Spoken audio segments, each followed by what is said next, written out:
Très bien, les amis, ici Harris Sultan. Le 31 octobre, ce panneau publicitaire de Ricky Gervais est apparu dans les stations de métro. Bienvenue à Londres. N'oubliez pas votre gilet par coup de couteau.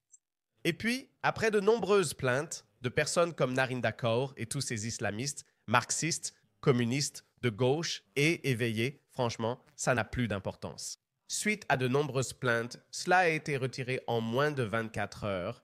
Et dans un cruel retournement du destin, le lendemain même, 10 personnes ont été poignardées en masse par 2 Britanniques d'origine caribéenne. Aucune information supplémentaire n'a été communiquée à ce stade. Mais les islamistes, les marxistes, les wokistes, ils célèbrent tout cela. Et ils poussent un soupir de soulagement, affirmant que, ils étaient nés au Royaume-Uni, pas musulmans. Je ne comprends pas comment ils l'ont compris. Pas des immigrés, mais ils ne sont pas blancs non plus. Si vous défendez que la diversité est notre force, ce n'est pas l'exemple idéal. BOUCHRA. Pas du terrorisme. Je ne sais pas comment c'est. Pas du terrorisme. Toute la violence est locale. Maintenant, quoi qu'il en soit, cela ne le rend pas moins atroce. Cela ne rassure pas davantage ceux qui vivent à Londres, qui prennent les transports en commun, qui ont des proches à Londres. Et je ne sais pas ce qu'ils ressentent quand ils envoient leurs proches au travail, quand ils les embrassent pour leur dire au revoir le matin. Ils ignorent s'ils rentreront vivants et indemnes. Nouria Khan, vous vivez à Londres. Merci beaucoup de nous avoir rejoints si rapidement. Pour ceux d'entre vous qui ne connaissent pas Nouria Khan, veuillez consulter sa chaîne YouTube. C'est une étoile montante. J'adore ses vidéos. Je continue à partager ses vidéos avec vous. Voici sa chaîne YouTube, Nouria Khan. Excellente chaîne. Si vous m'aimez, alors vous n'avez encore rien vu. Vous allez l'adorer. C'est une version plus jolie et plus éloquente de moi. Et c'est aussi une vraie patriote britannique. Donc, Nouria Khan, bienvenue. Merci pour cette belle introduction en ces temps difficiles. Alors, parlez-moi un peu de cela parce que nous allons discuter de tous les autres événements qui ont mené à ce moment. Et tout à coup, maintenant, il parle de cette violence locale. Comme si ce qui est arrivé à Wayne Broadhurst ou ce qui est arrivé à cela. Une femme qui s'est portée volontaire pour travailler à l'hôtel Epping a été poignardée 18 ou 20 fois par un migrant dérangé avec un tournevis. Elle avait choisi d'y travailler. Il y a aussi beaucoup d'autres incidents que je peux détailler. Tous ont été commis par des personnes nées à l'étranger. Et maintenant, ils espèrent simplement que nous allons balayer ça sous le tapis ou l'oublier et juste nous concentrer là-dessus. Donnez-moi juste de l'émotion brute. Comment tu te sens en tant que Londonien? Qu'est-ce que ça te fait? Franchement, c'est terrifiant. C'est absolument terrifiant depuis l'attaque au couteau à Uxbridge qui était évidemment, je veux dire, ça m'a vraiment glacé d'effroi. Je pense que j'ai vraiment commencé à parler sérieusement de la situation générale à Londres, mais aussi dans l'ensemble de l'Angleterre. Comme quand j'ai fait une publication sur la peur que je ressens en général et pourquoi j'évite complètement les transports en commun. Je fais ça depuis quelques années. Avec cette migration massive, incontrôlable et l'impossibilité d'arrêter les bateaux. Je t'ai dit, je crois que la dernière fois qu'on a parlé ici, je l'ai mentionné. Chaque jour, j'apprends que davantage de bateaux traversent la Manche au lieu d'entendre qu'ils vont démanteler les réseaux. Tu sais très bien, si tu vis ici, qu'en réalité, il ne se passe rien du tout. Et le rythme auquel ils disent qu'ils expulsent des gens n'a rien à voir avec le nombre impressionnant de personnes qui débarquent sur les côtes de Douvres dès que le temps est bon et que la météo le leur permet. Oui, ce qui est arrivé à Wayne Broadhurst m'a brutalement rappelé qu'en tant que femme, je ne me sens pas en sécurité. Je ne me sens pas assez en sécurité pour prendre les transports. Je vais rarement dans le centre de Londres et ne prends les transports en commun qu'accompagnée d'hommes. J'ai la chance de pouvoir conduire partout où je dois aller et je le fais toujours. Parce que je suppose que peu importe de quel arrondissement de Londres tu viens, tu peux voir le changement sous tes yeux. Et tu peux vraiment voir à quel point le niveau de sécurité a baissé. Wayne Broadhurst se promenait simplement et Harris, rappelons qu'il était 17 heures. C'est l'heure à laquelle la plupart d'entre nous quittent le travail. Je veux dire, maintenant il fait nuit parce que, tu sais, on a changé d'heure et on entre dans les mois d'hiver. Mais d'habitude, 17 heures, c'est considéré comme le début de soirée. On ne s'attend pas à ce que quelque chose comme ça arrive à ce moment-là, alors qu'il ferait normalement encore jour. C'était un vrai héros. Il promenait son chien et n'a même pas survécu pour raconter ce qui s'est passé. Quand tu évoques dire au revoir à tes proches, pense aux derniers mots de Wayne Broadhurst à sa femme, par exemple, « D'accord, chérie, Je vais promener le chien. promenade, soit De retour dans un moment, mais il n'est jamais rentré à la maison. à nouveau. Et puis, il y a eu l'incident plus récent qui s'est en fait déroulé alors que j'étais en direct. Et je crois que c'est toi qui nous as appris la nouvelle qu'il y avait eu ces attaques au couteau de masse dans une rame de train. Il y avait aussi un grand match de football, je crois. Nottingham était l'une des équipes qui jouait au football et beaucoup de leurs supporters rentraient à Londres. Encore une fois, j'ai entendu des récits bouleversants de passagers de ce train, disant qu'ils avaient été informés seulement par d'autres, courant dans l'allée, criant « Courez, courez, des gens se font poignarder !» Ensuite, en se levant, du sang coulait partout. Un homme a aussi déclaré avoir une bouteille de Jack Daniels. Ils étaient en groupe et c'était tout ce qu'ils avaient comme arme contre ces personnes ou cet homme qui se promenait simplement. En train de poignarder les deux personnes. Eh bien, l'un d'eux Vient d'être libéré récemment. Ok. Je comprends. Et pour préciser, votre déclaration initiale était correcte. Ils affirment que l'un était britannique noir et l'autre britannique d'origine caribéenne. Je ne comprends pas pourquoi ils précisent l'origine de l'un et pas de l'autre, alors que ce sont tous deux des ressortissants britanniques noirs. C'est très étrange. Mais la dernière chose que j'ai entendue, c'est que l'un d'eux avait vraiment été. Mais alors dis-moi, tu sais pourquoi? C'est encore Southport, n'est-ce pas? Quand ils ont dit qu'il était gallois, chrétien, je n'avais jamais entendu. La religion chrétienne d'Istaba est évoquée car on ne parle pas de chrétiens auteurs d'actes terroristes. Oui, nous avons beaucoup de gens fous, déséquilibrés, qui peuvent être chrétiens, mais il n'y a pas de mouvement terroriste chrétien organisé en ce moment. Donc il n'y avait pas besoin. Mais plus tard, il est devenu clair que la raison pour laquelle ils ont mentionné cela, c'est parce qu'à chaque fois qu'un événement de ce genre se produit, l'opinion publique pense à ça. Oh, et nada, Allahu Akbar. Maintenant, je sais que certaines personnes disent qu'elles ont entendu Allahu Akbar. Certaines personnes disent maintenant qu'un grand nombre de Britanniques noirs se convertissent à l'islam à grande échelle. Écoutez, nous ne savons pas. Il se peut qu'il n'ait rien à voir avec l'islam. Il se peut qu'il n'ait rien à voir avec l'immigration. Il se peut que ce soit juste un fou furieux. J'ai vu une vidéo de Ben Habib qui a, selon moi, soulevé un excellent point. Je vais vous la montrer et aimerais votre réaction. L'inspecteur Lovelace vient de décrire l'identité des deux suspects des attaques au couteau dans le train de Huntingdon à King's Cross la nuit dernière. Il les a décrits comme noirs, de nationalité britannique, nés au Royaume-Uni, l'un d'origine caribéenne. Il a écarté la piste terroriste. Je pense qu'il voulait donner cette impression dans sa description. Ceux qui craignent l'arrivée de migrants illégaux et autres criminels dans notre pays n'ont pas à s'inquiéter, car c'est une affaire strictement britannique et interne. Mais souvenez-vous qu'après les meurtres de Southport, les meurtres brutaux de ces trois jeunes filles, Starmer a décrit l'auteur comme un Gallois.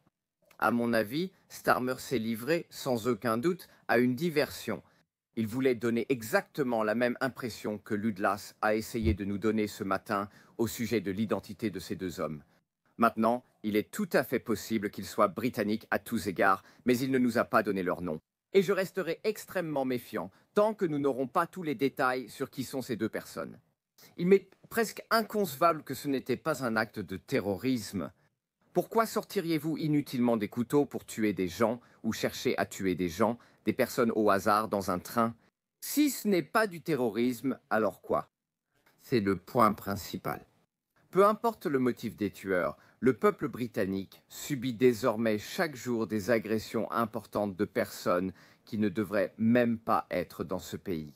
Nous avons besoin d'une classe politique britannique prête à dénoncer ceux qui commettent des crimes contre le peuple britannique, à identifier les causes profondes de ces crimes, puis à les traiter et non à essayer de les détourner ou de minimiser faussement le problème. Juste pour attendre le prochain cycle d'actualité de 24 heures avec plus de mauvaises nouvelles. Nous voulons que ce problème soit résolu.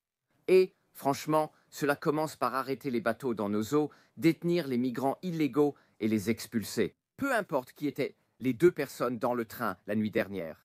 Ce gouvernement doit prendre conscience que les Britanniques subissent désormais presque quotidiennement des agressions inutiles. Reprends-toi, Starma.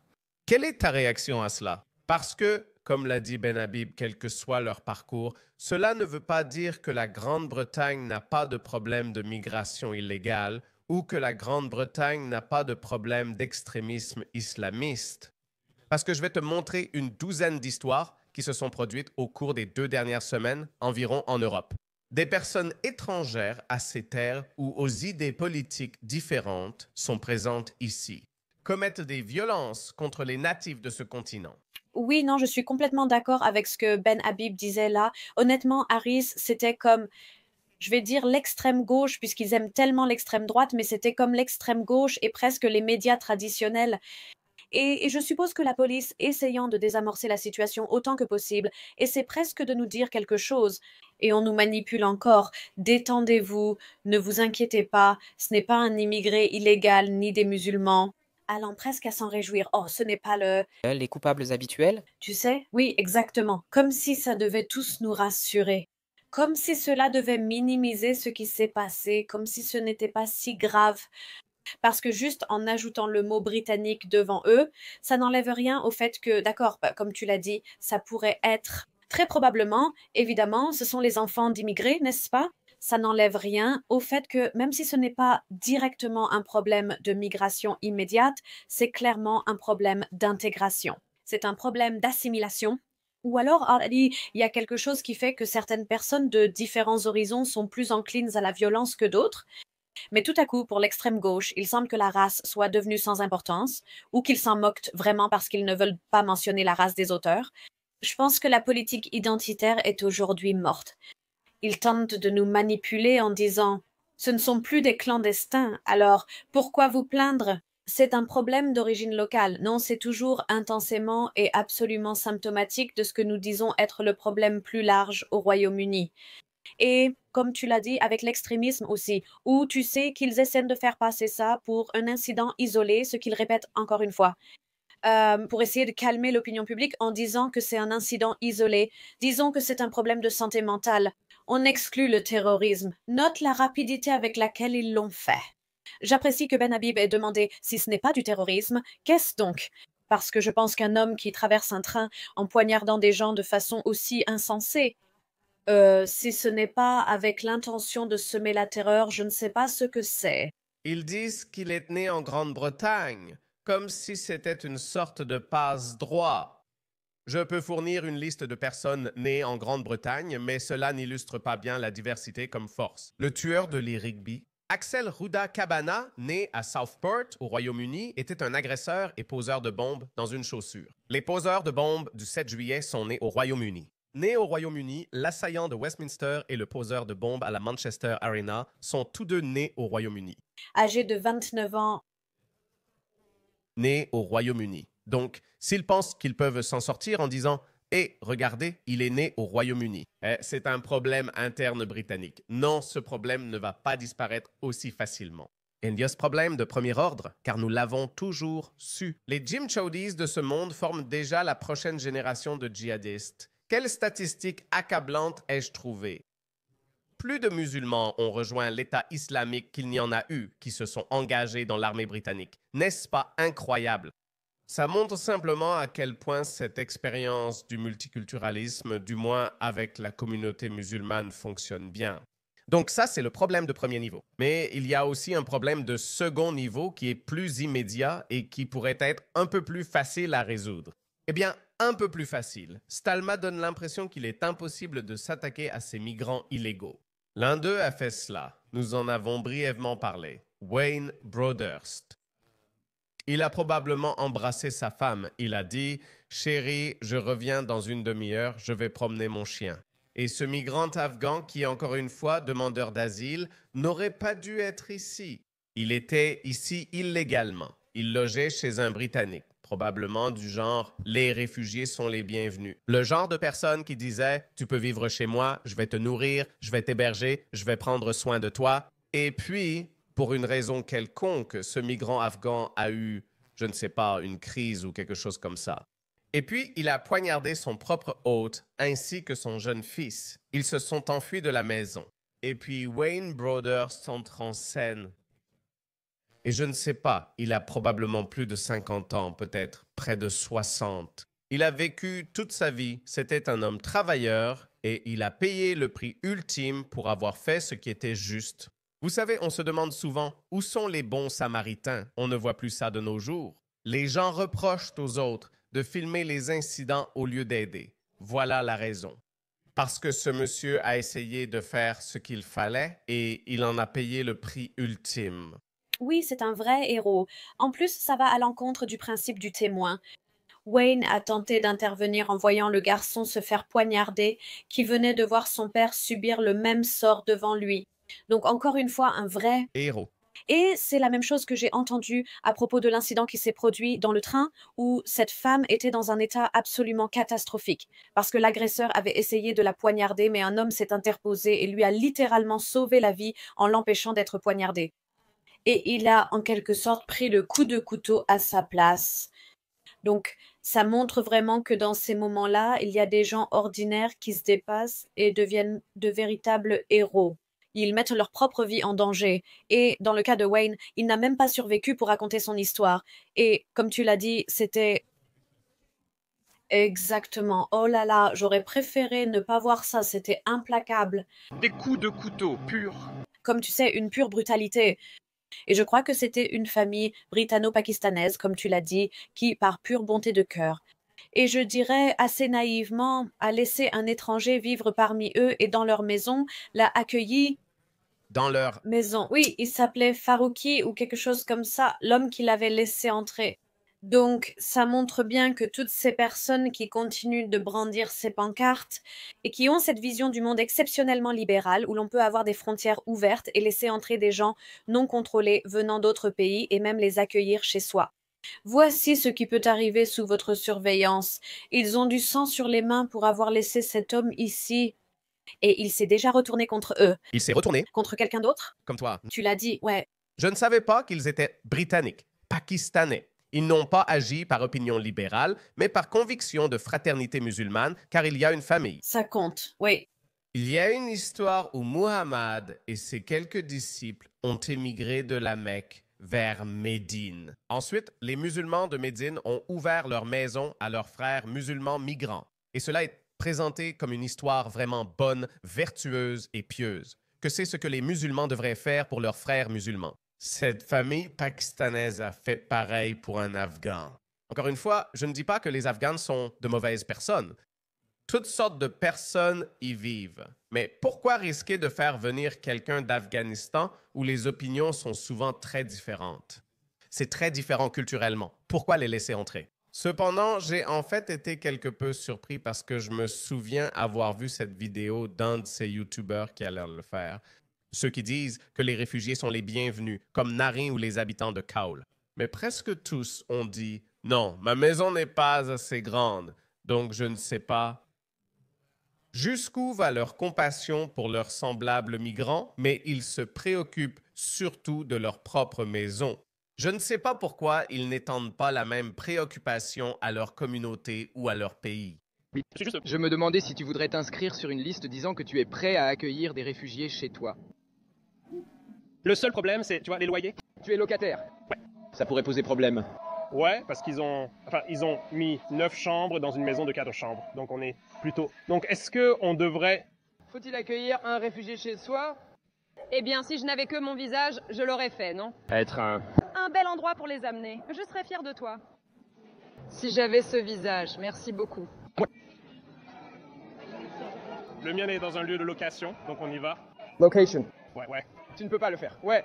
Le travail de quelqu'un d'autre. Non, désolé, je ne peux pas. Tu ne peux pas en prendre. Je n'en ai pas.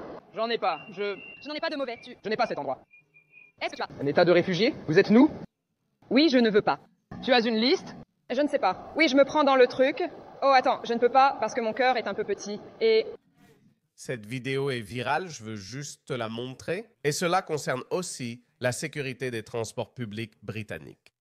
Écoute ce que dit cette femme. Et encore une fois, j'ai toujours dit, les personnes non autochtones qui soutiennent les migrants ne pensent pas cela. Quand vous affaiblissez vos institutions, votre pays, cela ne va pas seulement affaiblir la société britannique, cela va affaiblir tout le monde et cela va aussi vous impacter. Dans cette vidéo, il ne s'agit pas d'une femme britannique blanche de souche, mais je suis certain qu'elle est britannique. Elle est adorable. Bravo à elle pour avoir résisté. Écoutez-la, cela peut arriver à chacun de vous, peu importe vos opinions politiques. Ces personnes qui se sont fait poignarder dans ce train, peu importe qu'elles soient de gauche ou de droite, cela va arriver à tous. Regardons cette vidéo. Je comprends, mais... Je vais juste lancer. Tes cheveux, je connais. Oula. Je ne suis pas en difficulté. J'avais mon casque sur les oreilles. Qu'est-ce qui va t'aider avec eux? Comment puis-je t'aider? Je vais poser une question, oui. Quelle est la question? Tu ne la poses pas? Tu as l'impression que tout le monde pose une question? Ça n'a pas d'importance, je ne te parle pas. Ça m'intéresse pas. Pas intéressé. Qu'est-ce que tu ne comprends pas? Ouais. Oui, nous savons que tu es en route. Est-ce que je sais où je suis? Oh, c'est toi. Pardon? Ouais, tu es en train de demander ça? Tu ne l'es pas. Oui. Mais tu es devenu si humble. Je suis humble, mais... Il est 1h. Il est 1h du matin. Alors, que puis-je faire pour vous? Je ne fais rien, je ne passe pas de mauvais moments avec toi. Écoute. Tu es en train de me dire que tu es parti? Non, je suis juste assis ici, regarde. De mon corps. Oh non, non. Je comprends ça. Moi, un samouraï, Sourate Mohammed. Je pars juste tes cheveux, moi le Rolla. Mais je ne suis pas là pour... Descends-lui. Non, c'est lui qui le fait. C'est atroce. 1h du matin, Acton. Si tu n'étais pas une fille, je te jure. Donc si c'était un homme... Ce type se promène avec un sabre de samouraï dans le quartier somalien. Il avait l'air britannique, non? Comme s'il avait un accent londonien. J'ai raison? Ouais. Ouais, c'est comme ça que les gars de la rue à Londres parlent dans ces quartiers. Absolument. S'il lui avait fait quelque chose, ça aurait été une affaire domestique. Rien à signaler. Regarde ça. La commissaire principale Jill Horsfall a déclaré « Je suis au courant des images qui circulent en ligne concernant l'incident d'hier à Uxbridge. J'encourage les gens à cesser de partager cela sur les réseaux sociaux pour éviter spéculation et désinformation. » Le suspect vivait bien à une adresse privée. Notez la formulation. Ils veulent dire « Oh, non, non, non ». Ce n'est pas l'un de ces migrants illégaux vivant dans des hôtels. Ce n'est pas un... Ce n'est pas une colocation, ce n'est pas un foyer. Ce n'est pas ce genre de confiance. Jusqu'alors, les gens ne pensaient qu'à ce problème. Regardez, le suspect vivait à une adresse privée. Non, ce n'était pas un migrant, mais un demandeur d'asile. Je ressens une certaine compassion pour eux, car ils sont aussi dans une situation délicate. Notre priorité est d'obtenir justice pour l'homme décédé et les blessés lors de l'incident. Partager ces images pourrait nuire aux futures procédures judiciaires.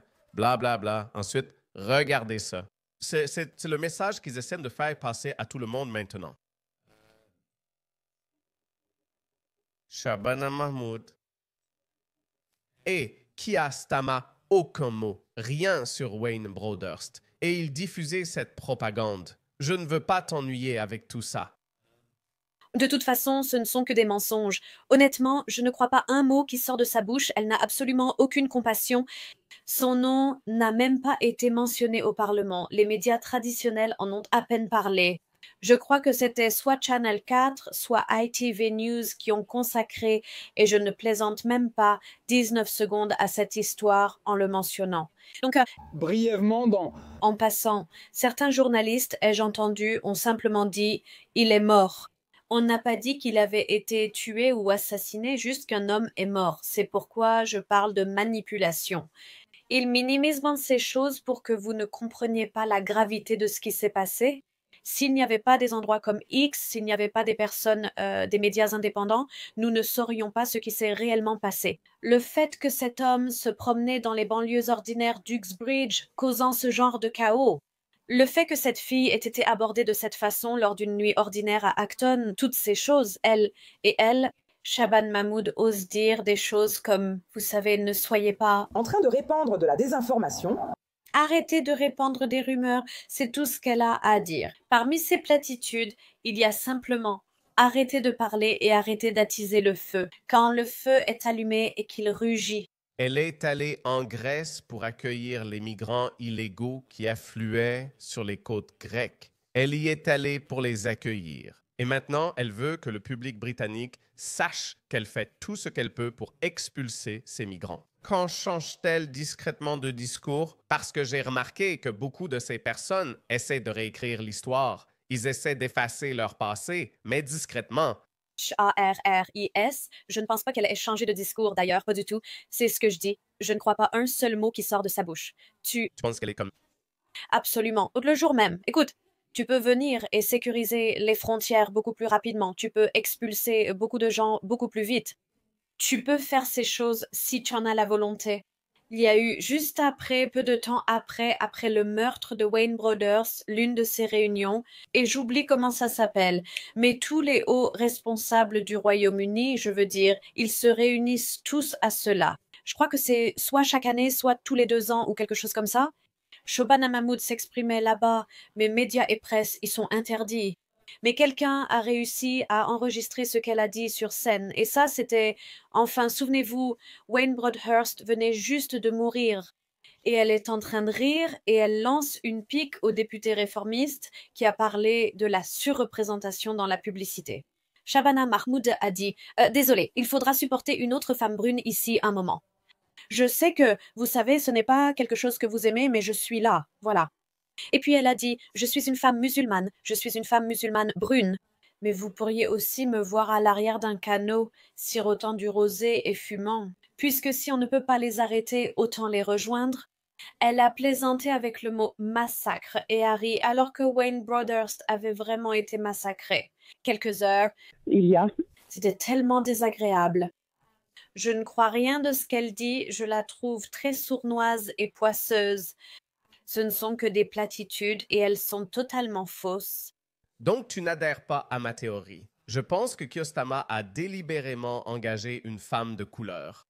Comme ça, ils peuvent augmenter ces expulsions et ils peuvent discrètement changer de discours.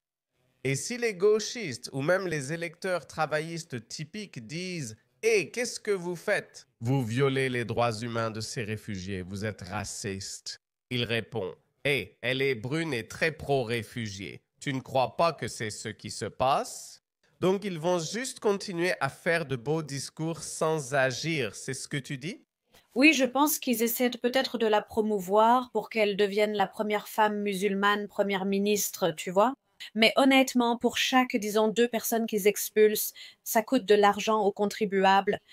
Il y en a des centaines qui arrivent. Donc c'est vraiment une fausse économie totale. Elle tweet à chaque expulsion juste pour le montrer, alors qu'il s'agit simplement d'une personne dans un avion.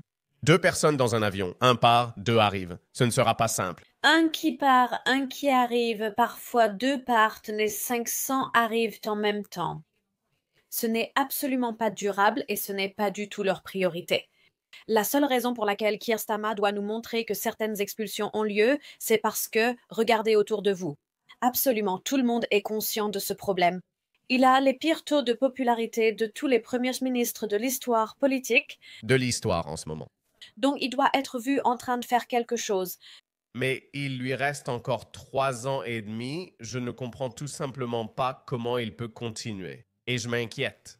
Certaines personnes pensaient que peut-être ce qui s'est passé hier pourrait allumer la mèche ou quelque chose comme ça. Je veux passer votre vidéo parce que ce que j'ai mentionné plus tôt, c'est ce que ressentent les Britanniques ordinaires. Écoutez cet appel téléphonique. Oh, je vis dans l'arrondissement juste à côté de Hillendon. Oui. Et j'ai emménagé dans ma maison en 2019 ma boutique de quartier. Il y a eu 3 agressions au couteau, un meurtre depuis. Wow. Mon ami a été assassiné l'année dernière sur la Grande Rue. Une fille que je connais a été tuée à Southwell Park. Le gouvernement nous abandonne. J'ai tellement peur pour mes enfants. J'ai un fils de 22 ans et je le supplie de quitter le pays. Oh mon Dieu! Je ressens ta douleur. Que nous font ces politiciens? Ils favorisent tellement nos enfants, ils mettent tout le monde en danger et ils ne font rien. Et c'est ça La chose que beaucoup d'entre nous ressentent. Combien? C'est trop? Ils nous poussent à faire quelque chose que nous ne voulons pas faire. Nous sommes des gens pacifiques. Les Britanniques ne se révoltent jamais contre leur gouvernement. Ils vont nous forcer à le faire parce qu'ils ne nous écoutent pas. Nos proches meurent. Un de mes cousins a été assassiné il y a 20 ans. Il a été poignardé à mort et rien n'a changé depuis. C'est devenu pire. Je suis tellement désolée, Sarah. Je suis sûre de parler au nom de tous ceux qui écoutent et regardent en ce moment. Mon cœur est avec toi et... C'est la réalité. Je ne quitte jamais la maison seule. C'est ce que tu as dit. Tout le monde que je connais est en train de Poignardés, ils sont... violer dans les parcs. C'est ici que je vis, pas là où vivent mes politiciens. Pensez-vous que c'est en partie le problème? Qu'ils ne vivent pas dans le monde réel? Si vous écoutez ceci, s'il vous plaît, faites quelque chose. Je suis terrifié. Je n'ai jamais enfreint la loi de ma vie. J'ai toujours respecté la loi. J'ai été fonctionnaire. S'il vous plaît, faites quelque chose. C'est nous qui mourrons dans les rues. Vous parlez de racisme. Nous ne sommes pas racistes. Ma sœur est métisse. Enfant blanche, j'ai grandi dans une famille métisse. Ce n'est pas une question de race. Exactement. Sarah, je veux dire à 100%. Nous sommes d'accord avec chacun de tes mots. Oh, je suis tellement désolée. Je t'envoie un gros câlin à travers les ondes et je suis sûre que tout le monde fait pareil. Oui, moi aussi, Sarah. Tu as dit la même chose, Nouria Khan, que tu n'as pas envie de sortir sans un homme. C'est ce que cette dame disait. Est-ce que c'est la Grande-Bretagne du 21e siècle qui devient de plus en plus islamisée à sa manière étrange? Tu ne peux pas sortir de la maison sans un homme parce que quelque chose pourrait t'arriver. En fait, avoir un homme avec toi risque d'en faire une cible encore plus grande. Tu as entendu ce sympathique Somalien britannique dans le train dire que si tu avais été un homme, il t'aurait transpercé de son épée. Oui, exactement. Je veux dire, il y a eu... Écoute, c'était moi des quartiers normaux où les gens élevaient leur famille. Tu pouvais jouer dans le parc, faire du vélo, aller à l'épicerie et acheter des bonbons. Ce seraient tes souvenirs d'enfance. Désormais, en passant en voiture devant ces quartiers, je pense, un tel a été assassiné là-bas. Quoi? Elle a mentionné Southall Park. Mes parents m'ont dit il y a peut-être 15 ans de ne jamais aller à Southall Park à cause des souvenirs qu'ils ont du nombre de coups de couteau qui s'y sont produits, même quand ils étaient jeunes. Heureusement, je n'ai jamais été dans ce quartier. Mais tous ces quartiers qu'elle a décrits font partie intégrante du Grand Londres et de l'ouest de Londres qui avaient une si bonne réputation. Mais il n'a pas tort, ce Britannique somalien qui dit « Bienvenue au Somaliland » car certaines parties d'Acton ressemblent à une petite Somalie. C'est exactement comme ça qu'il parle. Je crois te l'avoir déjà dit plusieurs fois en revenant du centre-ville. Des hommes comme lui m'ont déjà dit des choses étranges, comme « Rentre bien chez toi, d'accord ?» Des choses vraiment bizarres, intimidantes, tu vois. Ou ils te font une remarque, te fixent ou te suivent un moment. Et comme cette femme dans cette vidéo, tu dois rester tellement calme et posé. En fait, je plaisantais avec mes frères et sœurs et je disais « Je mets ma capuche et je fais comme si j'étais vraiment folle. Ainsi, ils me laisseraient en paix. Je traverse la rue et fais semblant d'être encore plus folle qu'eux. Tu dois être si posé que rien ne t'atteint, mais tu ne devrais pas. » On ne devrait pas avoir cette réaction de lutte ou de fuite juste pour sortir ou simplement pour rentrer chez soi en sécurité. Et comme je l'ai mentionné plus tôt, j'ai la chance d'avoir une voiture et de pouvoir me permettre de conduire d'un point A à un point B. Et pour être honnête, je ne sors même plus maintenant à moins que ce ne soit nécessaire. Et ce n'est pas la vie que je veux, nous vivons ici car c'est l'une des... Honnêtement, ce Londres devient... C'est irréel, je commence à avoir chaud et à transpirer rien qu'en parlant de ça parce que la peur est réelle. En marchant, tu dois évaluer les intentions de chaque homme que tu regardes. Ses intentions. Désolée, je sais, comme l'a dit la femme à Talk Télévision, ce n'est évidemment pas une question de race. Tu ne veux pas automatiquement stéréotyper les gens, mais en tant que femme maintenant, je dois réfléchir si je vois un groupe d'hommes d'apparence musulmane ou d'hommes de certains milieux ethniques. Oui, tu peux en être sûr, tu sais, je vais traverser la rue et je vais la traverser rapidement. Je vais faire semblant d'être au téléphone, faire tout un cinéma. Tu vois, on utilise ces petits mécanismes pour se protéger. Je vais montrer une autre vidéo pour appuyer ton propos. C'est aussi devenu viral il y a peu. Une jeune femme assise à une gare, occupée à ses affaires. Regarde. Tu peux me laisser seul? Tu me laisser? Excuse-moi, Kenya, s'il te plaît, tu peux me foutre la paix? Et encore un accent londonien né au Royaume-Uni. Tu me fous la paix, bordel. Recule, putain. Tu sautes juste de l'autre côté. Bah, retourne à ta étoile. Que veux-tu dire? Reste loin de moi, frérot. Laisse-moi discuter. Non, Je ne veux pas te parler, merde. Dégage. Va te faire foutre.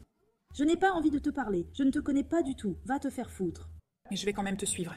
Va-t'en. Quoi? Qu'est-ce qui ne va pas chez toi, mais je vais quand même te suivre. Qu'est-ce qui ne va pas chez toi? Laisse-moi donner mon avis. Tu viens de plaisanter? D'accord, laisse-moi ajouter un autre point. Quelle est la partie? Je ne sais pas pourquoi tu es chez Lily Bro. Va-t'en, je ne veux pas te connaître. Je ne veux pas savoir. Je ne veux pas te connaître. Peux-tu t'en aller? S'il te plaît, peux-tu? Arrêtez d'appeler. Dégage. Pars avant que je prenne ton téléphone. Tu ne vas pas prendre mes affaires. Dégage. Tu vois? Et c'est ça le truc, genre, je suis désolée, juste pour dire, parce que ces moments arrivent tellement souvent. Ouais. Et honnêtement, la pensée qui te traverse l'esprit à ce moment-là, c'est que, parce qu'il a aussi une main dans sa poche, ouais. La criminalité à Londres explose. Donc, la plupart du temps, quand ils t'abordent ainsi, ils sont déjà très intimidants. Ils portent leur grosse doudoune exprès, ils gardent une main dans leur poche et leur survêtement est dans leur veste. Et tu ne sais pas s'ils ont un couteau ou s'ils ont une sorte de machette cachée dans leur pantalon. Genre, ils sont juste... Ils te poussent à imaginer le pire.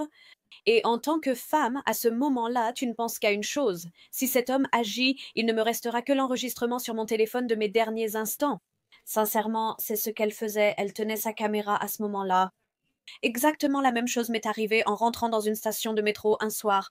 Et encore une fois, c'était assez tard dans la nuit et je n'avais vraiment pas envie de drame. Comme j'avais déjà bu quelques verres, j'étais un peu plus confiante. Et je me souviens avoir dit à ce type, littéralement, « Tu ferais mieux de me foutre la paix et de me laisser tranquille aussi. » J'essaye de rentrer chez moi et j'étais avec ma sœur. Et après que je l'ai dit 3 ou 4 fois, vraiment de façon bruyante, j'ai dit « Non, tu dois arrêter. » Genre, recule. Il s'est retourné et est parti. Mais ma sœur m'a dit « Tu es folle d'avoir même osé lui parler comme ça. S'il avait été armé, il aurait pu te poignarder en un instant. Tu ne sais pas non plus ce qui les a énervés, tu vois. Parfois, il faut leur tenir tête et être comme, tu sais. » Dégage de là, non? C'est fou, non? Harris, genre de quoi on a besoin? Il nous faut genre des policiers armés à chaque station de métro. Il nous faut aussi des policiers armés sur ces lignes ferroviaires nationales. Voilà où nous en sommes. Je pense sincèrement... Laisse-moi deviner, ce type n'était pas blanc. Oui, bien sûr. Est-ce que tu te sens déçu par les féministes? Parce qu'il y a encore une dizaine d'années, on voyait ce débat sur le fait de ne pas fixer les femmes trop longtemps, de ne pas les aborder. Ne demande pas à une fille de sortir plus d'une fois, sinon c'est du harcèlement sexuel. Tout cela n'existe plus. Ce gars-là, dans sa tête, essayait vraiment de la draguer de manière aussi agressive et il ne comprenait pas. Non, c'est non, tu sais, ces slogans étaient populaires, mais les féministes n'en parlent plus, je ne sais pas pourquoi. Te sens-tu déçu par elles? Oui, parce que aussitôt que tu as, je vais le dire franchement, aussitôt que tu as des minorités ethniques comme auteurs, elles ne veulent pas le dire. Elles préfèrent te donner des statistiques, par exemple sur les hommes blancs et le nombre de viols qu'ils commettent. Mais franchement, avec ton expérience, elles ne peuvent plus l'ignorer. Même en allant au travail, ce genre de bêtises arrive sur le trajet. Où on entend ça se passer dehors et on se dit que tout ce que j'essaye de faire, c'est d'aller me promener dans le parc pendant ma pause déjeuner. Sortir est bénéfique pour la santé mentale. Et tu vois des hommes comme ça te dire des choses, des gens qui se droguent, quelqu'un qui essaye de t'approcher, quelqu'un qui filme peut-être juste des bizarres, des vrais bizarres, vraiment le bas de la société. Et je reviens au travail et je raconte à mes collègues, tu ne peux pas nier ce qui s'est passé parce que tu vois la même chose de tes propres yeux. Tu sais, genre, je dis à mes collègues, ne traversez pas le parc, il fait nuit maintenant, je vais vous déposer à la gare. Ce sont des choses normales qu'on doit faire. Donc, je ne sais pas dans quel monde délirant vivent ces féministes qui se disent féministes quand elles n'abordent pas la cause profonde de ces problèmes. Parce que je suis sûre que cela fait partie de leur vécu. Oui, mais il y a encore beaucoup de ces personnes comme moi. J'espère évidemment que ça n'arrive à aucune d'entre elles. Mais je me demande souvent si des gens comme Narinda Kaur et Bushi, Sheikh et ces personnes du monde, je ne sais pas ce qu'il leur faudra pour revoir leur position. Est-ce que ce sera une attaque contre eux? Est-ce qu'ils doivent vivre quelque chose pour peut-être se dire « Attends une seconde, il y a peut-être quelque chose qui ne va pas ». Il y a beaucoup plus de choses comme ça qui se passent partout à Londres. C'est arrivé à Leeds, une manifestation pro-Palestine a dégénéré en violence. Regardez ce type. Cette vidéo reflète vraiment l'état dans lequel se trouve la police britannique. Regardez ça. Cet homme musulman enragé est debout sur une camionnette de police et crie Allahu Akbar.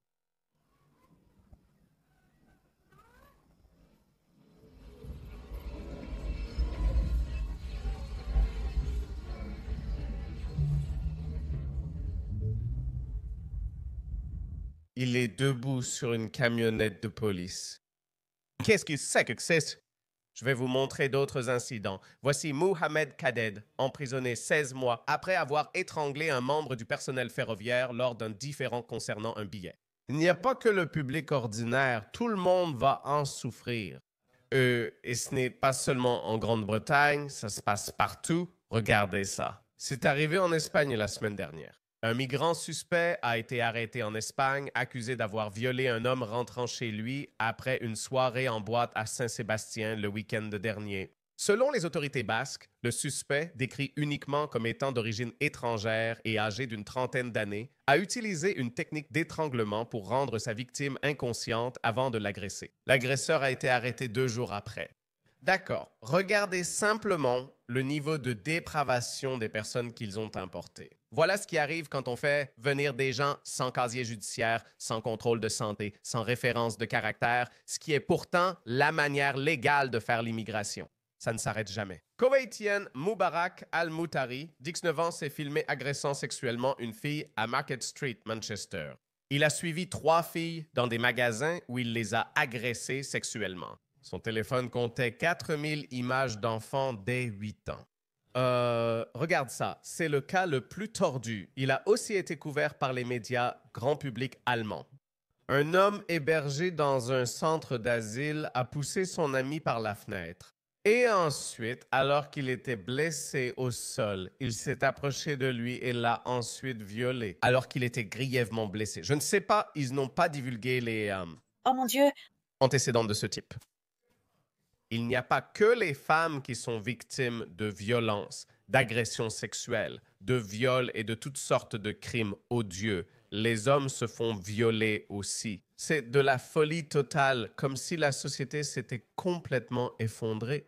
Je ne peux pas imaginer que ces choses arrivent en Arabie Saoudite ou aux Émirats Arabes Unis. Je veux dire, il y a un effondrement total de l'ordre social. Oui, et l'Arabie Saoudite et ces pays-là, en fait, ils savent vraiment donner l'exemple. Eux, ils ne laissent pas ce genre de choses se poursuivre sans contrôle. Évidemment, ils ont leurs propres problèmes, mais je veux dire, là, c'est comme si l'Europe était au bord du gouffre, et tout ça revient toujours à ce dénominateur commun, ces frontières qui sont hors de contrôle. Simplement avoir un tel afflux.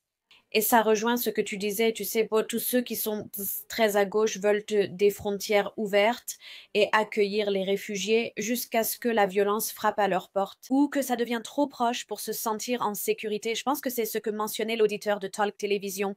Je veux dire, Jérémy Corbyn, avec toutes ses politiques et tout ce qu'il veut mettre en place, eh bien, pourquoi tu n'accueillerais pas des réfugiés chez toi, mon gars? On verra comment ça se passe pour toi. Il ne peut pas dire que sa maison est trop petite.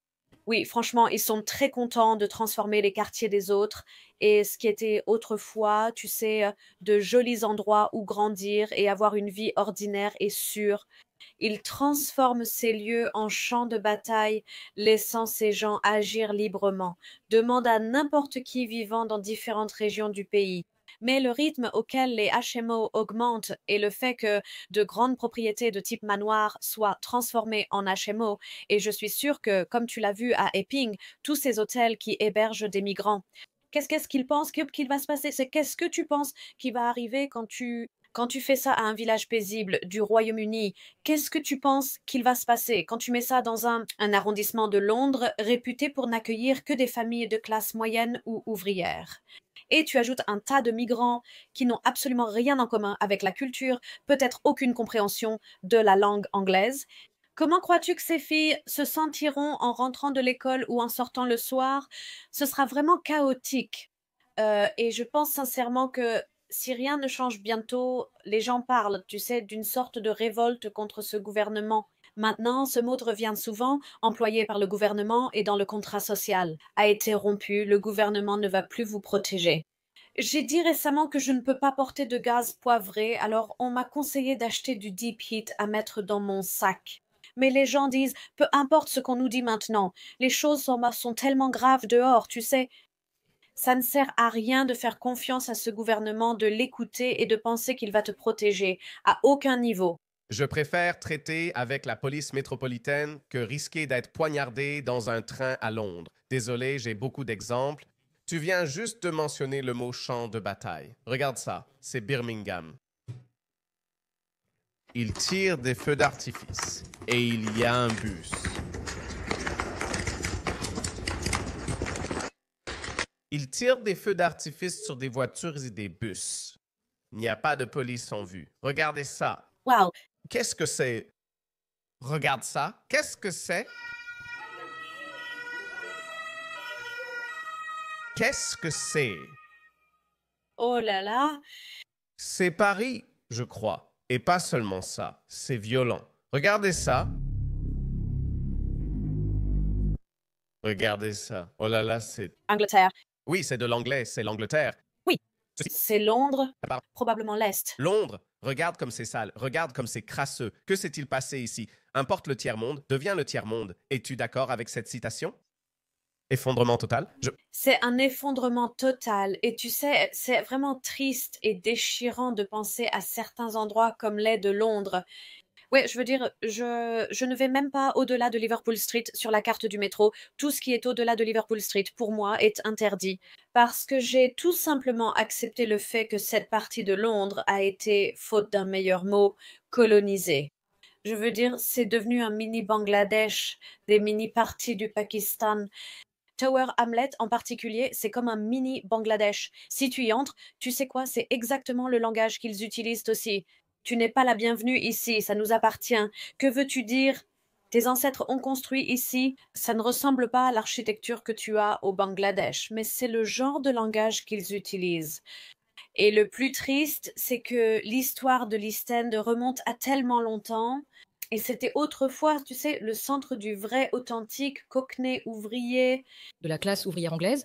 Les Anglais. Et aussi, vers le milieu du 19e, 20e siècle, c'était également un quartier juif de Londres. Et maintenant, quand tu y vas, c'est comme si tu étais littéralement entré à Dhaka ou à Sylhet, au Bangladesh. Et le fait qu'ils aient l'audace, Harris, peux-tu imaginer à quel point ils sont audacieux? Dire que c'est à nous, comme si tu avais un droit là-dessus, mais de quel point de vue est-ce à nous? La plupart des Anglais que je connais restent aussi à l'écart. Ils acceptent simplement. C'est un fait. Nous avons perdu nos hameaux, Whitechapel et tous ces quartiers de l'Est de Londres, la masse critique étant atteinte. Et donc, c'est comme ça. Ouais, c'est déchirant, mais l'avons-nous vraiment perdu? Je ne sais pas. On le découvrira probablement, parce que je ne sais pas. C'est l'optimiste en moi qui refuse d'accepter que c'est fini, que c'est la fin. Je ne pense pas. Je crois que la fin n'est pas encore écrite. Je ne sais pas. Je ne prétends pas avoir une boule de cristal pour vous dire quelle sera la fin. Mais ce n'est pas là que nous allons terminer l'histoire. Il va se passer autre chose. Espérons que ce sera pour le mieux. Espérons que ce grand pays d'autrefois ne soit pas perdu au profit de ces étrangers. À eux, pas aux étrangers. Encore une fois, sous prétexte d'apparence ou de culture, on affirme qu'il faut préserver la culture britannique ou française. Ces pays européens uniques et merveilleux, ils ont leurs propres cultures uniques. Elles doivent être préservées. Et personne n'a besoin de s'excuser pour cela. Personne n'a besoin de se tortiller ou de peser ses mots à ce sujet. Il est temps d'être fier de votre héritage, de votre identité, de votre histoire et de tout le monde. Quiconque vous traite de raciste ou sectaire, franchement, moi, je pense que ces mots ont déjà perdu leur sens. Sur ce, je vais m'arrêter là. Comme je l'ai dit, vous pouvez écouter cette merveilleuse dame bien plus souvent. Elle s'appelle Nouria Khan et elle a sa propre chaîne YouTube. C'est juste ici, vous pouvez y aller. Abonnez-vous à sa chaîne. Elle réalise de superbes vidéos et a récemment publié une vidéo sur son intégration chez Advanced Royaume-Uni. Donc oui, peut-être que vous pourrez entendre plus d'avis là-bas. Peut-être rejoindre Advanced Royaume-Uni, j'observe encore. Mais oui, d'accord. À la prochaine. Salut. Au revoir.